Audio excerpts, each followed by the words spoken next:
धनबाद के circuit house में रविवार को कांग्रेस की धनबाद लोकसभा स्तरीय समीक्षा बैठक हुई। बैठक में झारखंड कांग्रेस प्रभारी के राजू, प्रदेश अध्यक्ष केशव महतो कमलेश समेत कई वरिष्ठ नेता शामिल हुए। बैठक में संगठन को बूथ और ग्रास रूट स्तर पर मजबूत करने के साथ एसआईआर, छात्रों के आंदोलन, विस्थापन और जन समस्याओं को लेकर रणनीति पर चर्चा हुई। कांग्रेस प्रभारी के राजू ने कहा कि एसआईआर के तहत जिन मतदाताओं को नोटिस मिल रहे हैं, पार्टी के बीएलए और पदाधिकारी उन्हें दस्तावेज जमा कराने में मदद करेंगे ताकि किसी पात्र मतदाता का वोट प्रभावित न हो।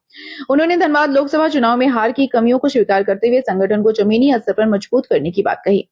जन मुद्दों को लेकर बनाई गई कैंपेन कमेटी की जिम्मेदारी अंबा प्रसाद को दी गई है। अंबा प्रसाद ने कहा कि विस्थापन सहित जनता की समस्याओं को मजबूती से उठाया जाएगा। वहीं स्वास्थ्य मंत्री इरफान अंसारी ने भूदर्शन प्रभावित विस्थापितों के उचित मुआवजे और पुनर्वास की मांग की।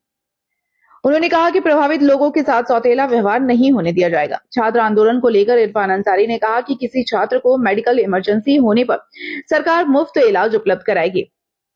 कुल मिलाकर कांग्रेस ने संगठन मजबूती के साथ एसआईआर, छात्र आंदोलन, परीक्षा व्यवस्था और विस्थापितों के मुद्दों को लेकर सरकार को घेरा। अब देखना होगा कि कांग्रेस की यह रणनीति जमीनी स्तर पर कितनी असरदार साबित होती है। वहाँ गए भी थे और विस्थापित के साथ जिस तरह से सौतेला व्यवहार किया गया है, हम लोग उनके साथ हैं। और पूर्व में लगता नहीं था कि जमीनदाता मालिक हैं। अब हम लोग आए हैं, एक्टिव हुए हैं। हम लोग कहें जो भी विस्थापित, हम लोग उनके साथ हैं। हमारे प्रभारी जा रहे हैं, मंत्री जा रहा है, इससे बड़ी बात और क्या होगी। मैंने डीसी को कहा जिला प्रशासन बात करे और जो वहाँ की जो वस्तु स्थिति है मैंने अवगत करा दिया है। लोगों का घर गिरा है, उसको मुआवजा दे, उसको बसाए। और दूसरी बात ये है कि जो बसाने की बात चल रही है, जो प्रबंधक है वो कह रहे हैं कि नहीं हम आपको दूर में ज़मीन देंगे, 20 किलोमीटर दूर में ज़मीन देंगे। तो वहाँ कौन जाएगा? वहाँ ज़मीन यहाँ ले रहे हैं, बगल में ज़मीन खाली है, वहाँ आप विस्थापित को बसाने का काम करें। सर, लेकिन कोई एक जगह चिन्हित करके और कहना कि वहीं जाओ आप लोग, ये कहाँ तक सही है? इसी का विरोध हम करें। वहाँ मान लीजिए आपका घर है धनबाद में, आपको हम भेज देंगे आसनसोल, तो आप जाइएगा क्या? तो भूदर्शन के लिए किसको जिम्मेवार मानते हैं आप?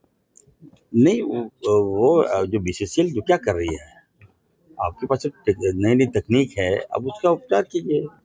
अब देखिए सीएमडी क्या कर रहा है। सीएमडी के कहने पे हम तो नहीं चलेंगे। आज हमारा है, स्थापित हमारे हैं, जमीनदाता हमारे हैं। आप चाहिए कि नहीं हम बंदूक की नोक पर जो चाहेंगे वो मनवा लेंगे, ये नहीं होगा। वो हमारे कुछ पुलिस को भी मिला लेते हैं और दबाव डलवाते हैं, ये तो नहीं चलेगा। ताजा अपने जो डिपार्टमेंट मेरा है, आप देखे होंगे कि हम लोग मुस्तैदी से मेरा डिपार्टमेंट खड़ा है। कोई भी बच्चे अगर किसी तरह का कोई इमरजेंसी होता है, हम लोग उसको रेस्क्यू करते हैं, एडमिट करते हैं, हॉस्पिटल में इलाज करा रहे हैं। हमने डायरेक्शन दिया है कि एक भी बच्चे को एक भी खर्च नहीं होगा उसके माँ बाप को, हम लोग फ्री में इलाज करा रहे हैं। ये जवाबदेही मेरी है। नहीं, आप लोग किसने कहा लाठीचार्ज कीजिए? लाठीचार्ज तो हुआ है ना सर? कल सर देवेंद्र वही बोला, आप बात बोल रहे हैं। आप क्यों नहीं बोल रहे हैं कि भाजपा के लोगों ने गोली चला दिया छात्रों पर? उल्टा बोलते हैं। चलिए सर, कल देवेंद्र प्रमंडल में कैंपेन कमेटी के चेयरमैन के रूप में यहाँ पे इश्यूज को रेज करने के लिए जो भी यहाँ पे इशू होगा उसको लेके हम लोग बैठक करेंगे, उस पर काम करेगी पार्टी और हम लोग उसी पे अपना जो है लोगों को कैसे ग्राउंड पे ग्रास रूट पे हम लोग हेल्प कर सकते हैं। वो कोई भी ऐसा इशू हो उस आवाज को बुलंद कैसे करे और ताकि उनका जो समस्या है वो 9973 तक पहुंचे। कैंपेन कमेटी के चेयरमैन के रूप में पहले तो यहाँ पे जो लोग जो इश्यूज पे बहुत मुखर होते हैं वैसे लोग का चयन करके उनको अपने कमेटी में सबको रखना है और उन्हीं के माध्यम से कितने सारे इश्यूज है जो ज्वलंत इश्यूज है, जो ऐसे इशू है जो मतलब हम लोग एक एक घर तक हम लोग एक एक इशू तक पहुँच सके, कोई अपने आप को बेसहारा नहीं समझे, उनका सहारा बनने के लिए ये कैंपेन कमेटी का निर्माण किया गया है जिसमें पार्टी ने मुझ पे भरोसा जताया है। तो अब हम भी धनबाद में हमारा बहुत सारा कार्यक्रम रहेगा जो हम कांग्रेस पार्टी के सभी विंग के सपोर्ट से करेंगे और यहाँ पे बहुत जुझारू लोग हैं, बहुत सारे लोग हैं, यहाँ पे इश्यूज भी बहुत है। यहाँ पे भी विस्थापन का समस्या है जो हम और पूरा उधर सभी हमारे पूरे लोग लड़ रहे हैं और हम समझते हैं कि वो सेम दर्द यहाँ पे भी लोग फेस कर रहे हैं।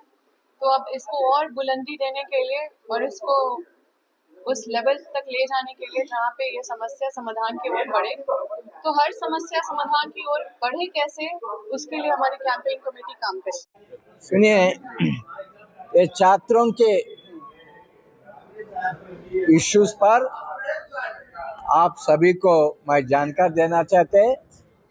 राहुल गांधी जी ये कॉकरोच जनता पार्टी के पहले ये मुद्दे पूरा देश में फैलाया और कांग्रेस पार्टी हर एक स्टेट में छात्रों के गूंज प्रोग्राम्स भी ऑर्गेनाइज किया। राहुल गांधी जी कई बार क्लियरली बताया कांग्रेस पार्टी स्टूडेंट के साथ है, उनका जेन्युइन डिमांड्स फुलफिल करने के लिए हम कोशिश कर रहे और एजुकेशन सिस्टम में रिफॉर्म्स करने के लिए कांग्रेस पार्टी है। आप सभी को मालूम है कैसा जंतर मंतर के बारे में क्या हुआ। वो बैकग्राउंड में जब रांची में ये रिक्रूटमेंट एग्जाम्स के इरेगुलरिटीज के बारे में जब स्टूडेंट्स प्रोटेस्ट शुरू किया, राहुल गांधी जी खुद वो स्टूडेंट्स से बात किया फ़ोन में। उसके बाद मैं और हमारा कांग्रेस लीडर्स सभी मुख्यमंत्री के पास जाके एक डेलीगेशन तरफ उनसे मिलके 1 घंटा बात करके वो इश्यूज सेटल करने के लिए हम प्रेशर रखा जेएमएम गवर्नमेंट पर। एक कमेटी को कॉन्स्टिट्यूट किया 4 मिनिस्टर्स। वो कमेटी वो स्टूडेंट्स से बात करके मैक्सिमम डिमांड्स फुलफिल करने के लिए गवर्नमेंट डिसीजन लिया। जांच का डिमांड के बारे में मैं क्लियरली ये बताना चाहते, ये नीट एग्जाम के बारे में 17 केसेस को सीबीआई अभी तक पूरा देश में इंक्वायरीज टेकअप किया। अभी तक एक इंक्वायरी भी कंप्लीट नहीं किया, अभी तक एक आदमी को भी जेल नहीं भेजा। आप सभी को मालूम है इधर 2002 में वो घोटाला हुआ पब्लिक सर्विस कमीशन, वो भी सीबीआई टेकअप किया, अभी तक वो इंक्वायरी कुछ नहीं हुआ। आज ये जेपीएससी के 14th जेपीएससी के जो इरेगुलरिटीज है उसी बारे में सीआईडी इंक्वायरी शुरू हुआ, कुछ लोगों को अरेस्ट भी हुआ और चेयरमैन भी सस्पेंड हुआ। स्टेट गवर्नमेंट क्लियरली ये मुद्दे पर काम कर रहे और वो जेपीएससी कैंसिल करने के लिए भी वादा किया।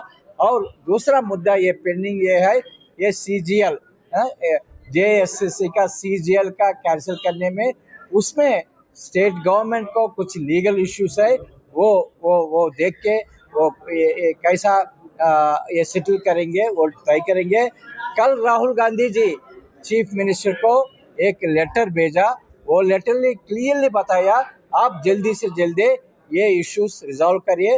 मगर मेरा अपील ये है स्टूडेंट्स को, उनका डिमांड्स ज़्यादा गवर्नमेंट कंसीडर किया, वो प्रोटेस्ट स्टॉप करके ये जो डिमांड्स फुलफिल करने का रास्ता में स्टूडेंट्स आगे बढ़ना चाहिए। Thank you. रिव्यू मीटिंग लिया, वो रिव्यू मीटिंग में धनबाद पार्लियामेंट कॉन्स्टिट्यूंसी का इंचार्ज और डिस्ट्रिक्ट प्रेसिडेंट्स, डिस्ट्रिक्ट इंचार्जेस और हर एक कॉन्स्टिट्यूंसी को हम जेपीसीसी तरफ से एक प्रभारी को नियुक्त किया और डीसीसी तरफ से एक वाइस प्रेसिडेंट को एक कॉन्स्टिट्यूंसी प्रभारी दर्जा देके नियुक्त किया और ब्लॉक प्रेसिडेंट सभी से हम मीटिंग लिया।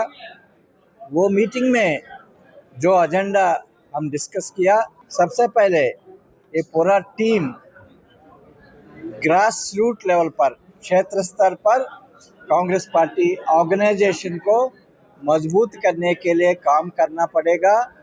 हमारा ऑफिस बेरर्स ग्राम पंचायती स्तर पर, म्यूनसिपल वार्ड स्तर पर जाके रेगुलर मीटिंग्स करने के लिए काम करना पड़ेगा और हर एक पंचायती में, हर एक म्यूनसिपल टाउन में पब्लिक का इश्यूज आइडेंटिफाई करके काम करना पड़ेगा।